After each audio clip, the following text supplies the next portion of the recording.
దృష్టిలో అంటే తస్మా జాగ్రత్త, యావత్తు నిరుద్యోగుల మీద దాడి చేసినట్టు. ఇంకొకటి, నువ్వు ఏ విషయాన్నైనా కులానికి మతానికి అన్నిటికీ వాడుకోవడట్టు చేస్తావు.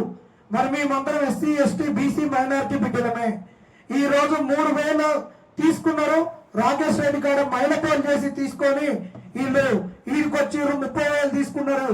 అంటే 30,000 తీసుకొని వీళ్ళు తాగిర్రు తిన్నారు అని రేవంత్ రెడ్డి ఆ రోజు ఉస్మాన్ యూనివర్సిటీ వాళ్ళు బీరు బిర్యానీ అన్నట్టు నువ్వంటే నువ్వు ఎత్తుకున్నటువంటి వాదాన్ని తిట్టినట్టు, ఎస్సీ ఎస్టీ బిడ్డలనే తిట్టినట్టు, వీళ్ళను అమారగాళ్ళు తాగుబోతులు తిండిపోతులు అని అన్నట్టు గుర్తుపెట్టుకో. ఇప్పుడు నువ్వు అన్నటువంటి మాటలు ఫస్ట్ నిరుద్యోగులను అవమానపరిచినట్టు, తర్వాత ఎస్సీ ఎస్టీ బిడ్డలను అవమానపరిచినట్టు. కాబట్టి ఈ బీసీ సమాజం ఒక్కసారి గుర్తుపెట్టుకోరు. ఈ మల్లన్న ఈ బీసీ వాదానికి అన్నిటికీ ముఖ్యమైనటువంటిది అంబేద్కర్ గారు చెప్పినటువంటి అంబేద్కర్ ఫిలాసఫీ. పూలే గారిని కొనసాగింపే అంబేద్కర్ గారిని పూలే గారిని అవమానపరుస్తూ ఆయన ఎన్ని పార్టీలు మారిండు, ఎక్కడికి పోయిండు, ఎన్ని అంగిలాగ సిద్ధాంతాలు గాడిదన్ని చేసిండు, అది గుర్తుపెట్టుకోరు.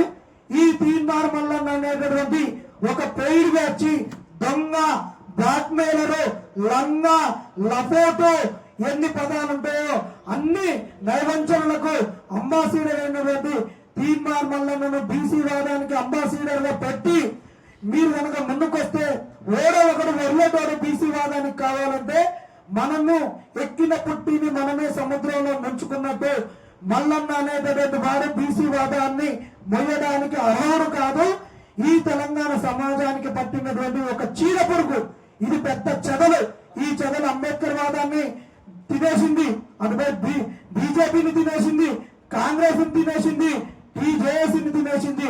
ఇప్పుడు బీసీ వాదాన్ని తినేస్తుంది. ఆత్మ గౌరవాన్ని తాకట్టు పెడుతుంది.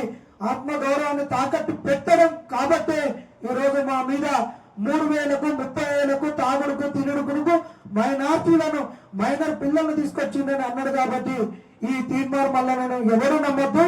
ఈ కాంగ్రెస్ కనుక తక్షణమే ఇచ్చిన హామీలను, నిరుద్యోగులకు ఇచ్చినటువంటి హామీలను నెరవేర్చకుండా మాత్రం ఊరుకునే లేదు. ఇప్పుడు ఉన్నటువంటి ప్రమోషన్ ఆపాలి, డిఎస్సి స్పోర్ట్స్ వాళ్ళకు ఉద్యోగాలు ఇవ్వాలి. మిగతా ఇచ్చినటువంటి హామీలను అన్ని నెరవేర్చకపోతే గాంధీ భవన్ కు వినతి పత్రాలతో వస్తాం. ఈ తెలంగాణలో అతి త్వరలో 40,000 మందితో భారీ బహిరంగ సభను పెట్టి ఈ కాంగ్రెస్ ను మా